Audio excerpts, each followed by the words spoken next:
Good morning, grade 6. I hope that you all are fine and very well.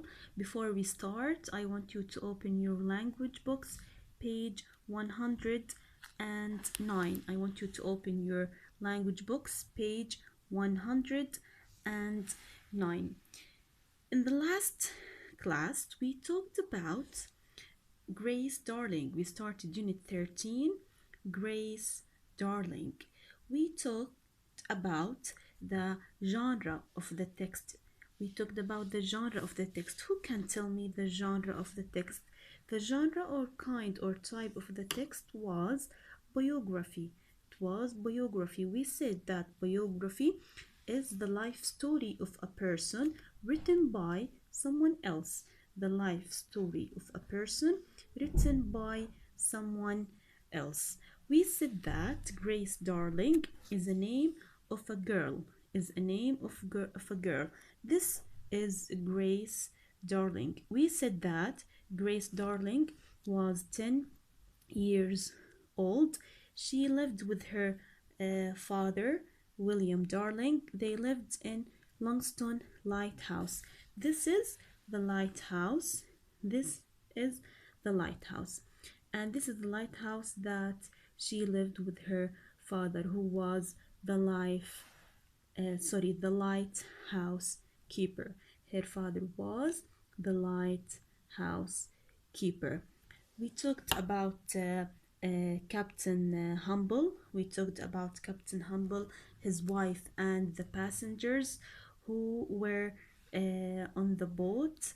They went to move from Hull to Dundee, and their boat or their ship struck the rocks, and they managed to cling or hold tightly to the rocks, and they stayed all the night with the waves.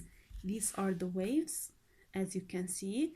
They stayed all the night hanging with the rocks in that stormy and cold night. We said that in the morning, when Grace Darling woke up, she saw them. At the beginning, she thought them seals. Then she realized that they are people, and she was so horrified or very frightened. So now we are going to continue the story. Now we are going to continue this story. The sea was very rough. Mr. Darling, the lighthouse keeper, said that he could now row out to the rock. So the sea was still rough. The word rough means that it's not straight or it's not even. It was not level or smooth. Mr. Darling, the lighthouse keeper, said that he could not row out to the rock. So her father told her, he told Grace Darling that he could not row. Row out the boat means to move that paddles. These are the wooden sticks, we call them paddles. We move them to move in the sea. So we call this rowing, to row out. He was very strong, but one person would never manage it. We have he. He, this pronoun refers to Mr. Darling. This pronoun refers to Mr. Darling. One person would never manage it. He was strong, but he knew that he couldn't do this by himself. He knew that he couldn't save the people who were on the rock by himself. Grace pleaded with him. Grace pleaded with him. We have a new word here, pleaded. Do you know what's the meaning of the word pleaded? Can you find it with me? Can you search this word for me? Shout it, please. Shout it for me, please. Let's search for this word. Who's going to find it first? Who's going to find it before me? Let's search for this word, pleaded. Pleaded. This is the word pleaded. I've just found it. The word Pleaded. This is the word pleaded. Plead means begged. Pleaded means begged. What's the meaning of the word begged or pleaded? It means that you ask something in a consistent way. When you ask them something constantly, so you want this something very much and you ask it again and again. So she pleaded with him. She asked him again and again, please, Father, let's go and save these people, please. This is the meaning of pleaded. Those terrified people must be rescued. So she said that she knew that they were frightened. They were terrified, very frightened. So she said they must be rescued or they must be saved from this danger. She said that they could both go. We have the pronoun she, refers to whom? Yes, refers to Grace, darling. That she said that they could both go. So she asked her father to go with him. So she was so brave.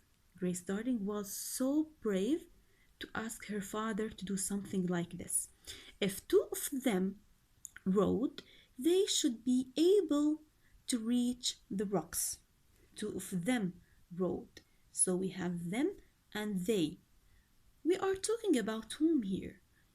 Yes, we are talking about Grace and her father. We are talking about Grace and her father. If two of them rode, they should be able to reach the rocks. If she helped him with the rowing, we said that this is the rowing, moving in the boat. They move the paddles. So she said that the boat maybe is going to be faster so they can reach the people, reach the rocks so they can reach the people. At first, Mr. Darling said no. So, at the moment that she asked her father to do this thing, he said no. He did not want to put his daughter in danger. So, Grace Darling is his daughter. And so obvious that anyone doesn't want his daughter to be in danger. So he didn't agree on that suggestion because he didn't want his daughter to be in danger. Grace pleaded. Again, she pleaded. She was insistent to go with him. She could not just stay in the lighthouse and watch those poor people swept from the rocks. So she couldn't just look at them and watch those poor people who can't do anything. They can't do anything. They are just hanging with the rocks and swept from the rocks. They are going to be moved or they're going to be down of the rocks because of the water. So now Mr. Darling finally agreed because she pleaded so much, her father agreed. It was difficult and dangerous to get their small boat into the sea, and the fierce waves nearly sank it before they reached the rocks. So look at the waves. It was so hard, it was so difficult and so dangerous for them to get into that small boat and go into the sea through through these strong waves. And the boat nearly sank, it nearly drowned into the sea before they reached the rocks.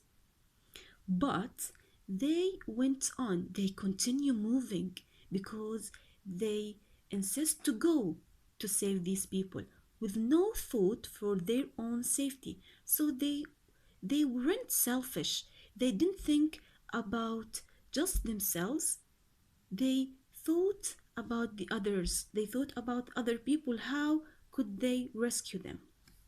They had to rescue those terrified people. They said that they had to rescue those terrified people. So Those people were so scared and so terrified. They have nobody to help them, so they didn't think about themselves or their own safety. They only thought about how they could rescue or they could save those terrified people. Let's continue. All 9 survivors couldn't be rescued in one go, so they are survivors. We call them survivors. They were in danger and they rescued them, so they are survivors. They were 9. There were 9. Okay, so they couldn't be rescued or saved in just one go. They can't put all those people in the boat. As you can see, the boat is too small, so they can't put all those people in this boat and rescue them. So what happened? The rowing boat was too small. As we said before, Grace and her father had to row back to the lighthouse with some of them, then make the dangerous journey back to the rock to rescue the others. Imagine that. They took some people in the boat and they went back to the lighthouse, put the people in the lighthouse, and then they go back again to the rocks to save the other people. Imagine that dangerous journey or that dangerous trip. They go back again. They go to the rocks and go back again to the lighthouse. So it was a very dangerous journey with that weather. This is so brave something to do. Grace Darling and her father became heroes. Yes, I totally agree. They are heroes because they weren't selfish. They didn't think about just themselves. They thought about themselves and how to save the others. They are remembered to this day for their bravery. We said this word before. Bravery is a noun and the adjective is brave. Their bravery in selflessly risking their own lives to save others. We said that selflessly is an adverb, so they weren't selfish. They weren't selfish. They risked their own lives to save the others. For me, I think that this is a very brave thing to do, to risk your life to save the others. This is the explanation for this text. I hope that you all enjoyed, and I hope that we all have the bravery and the courage of Grace Darling and her father. We will meet next class, inshallah.